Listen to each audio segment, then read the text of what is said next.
Deputy Head Department of Dharma English, Vietnam Buddhist University in Ho Chi Minh City, for her impressions about India.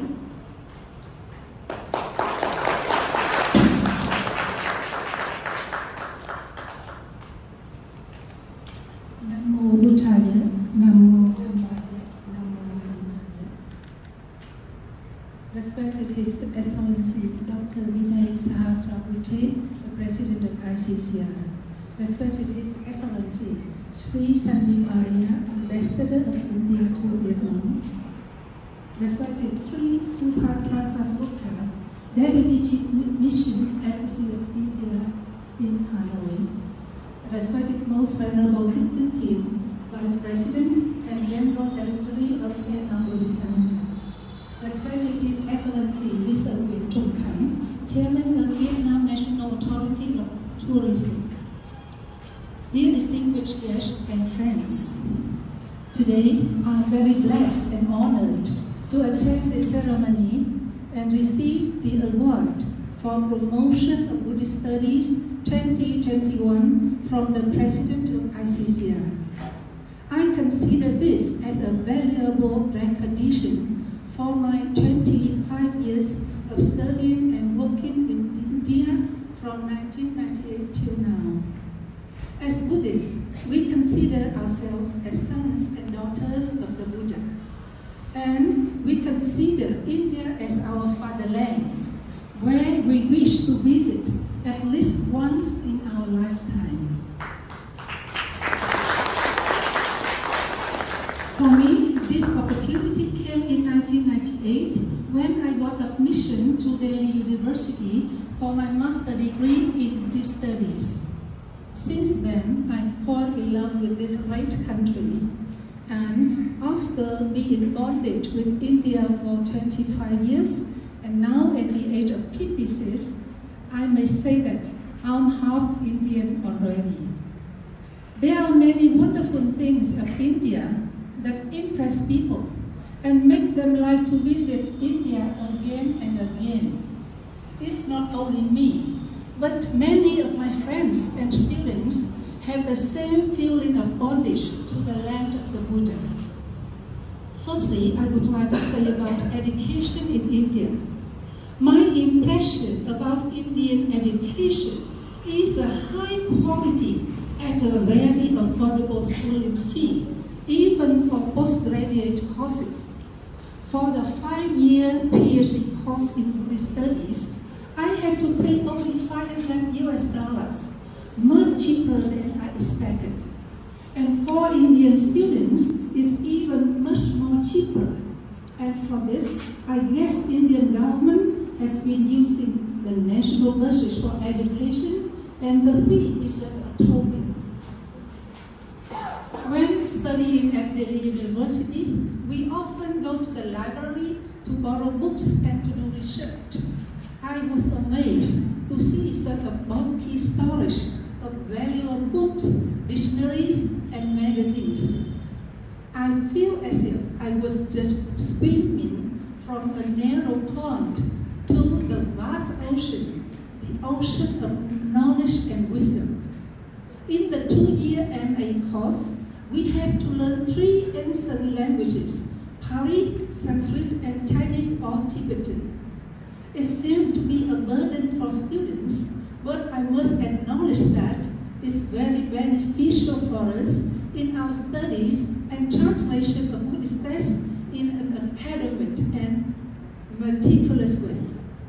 After 9 years of higher studies in India, 2 years for master degree, 2 years for MPhil, and 5 years for PhD, we are provided a strong academic ground to serve as lecturers, heads of department, rectors, or vice rector in Buddhist universities. Therefore, I think that you Indian people can be proud that you have contributed a lot to the establishment and development of Buddhism in Vietnam. The second thing I would like to speak about is the freedom of religions in India. There are many religions in India, and all have opportunities to flourish there. though Buddhism is a minority, due to its declension over time, it is now growing up day by day.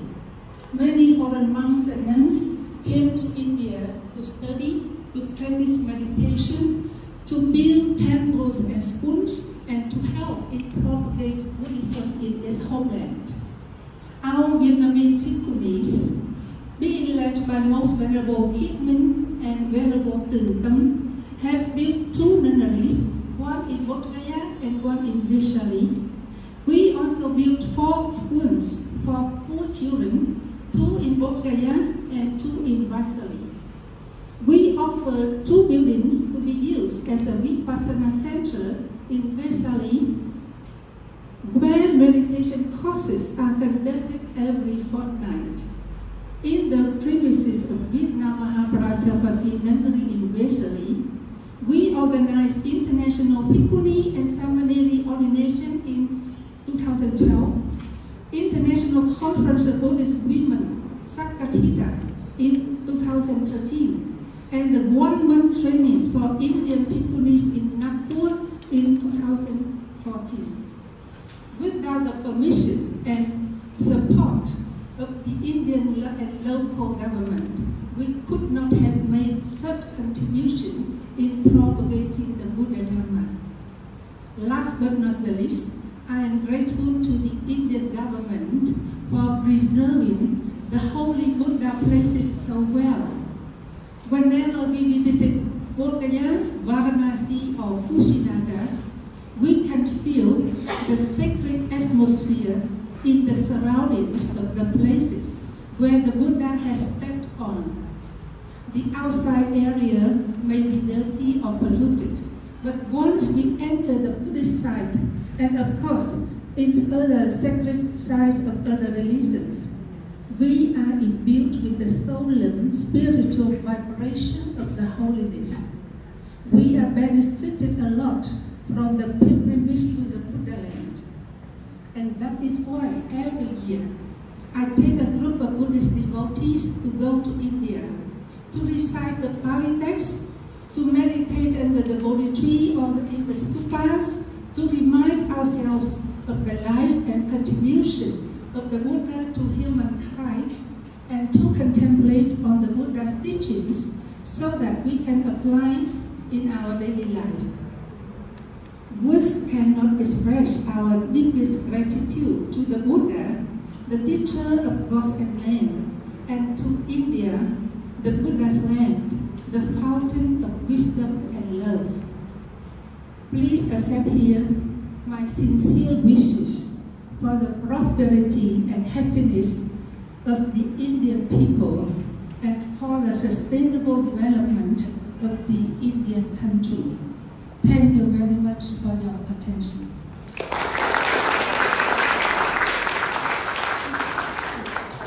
And on this occasion, I'd like to give a small gift to our valuable guest today.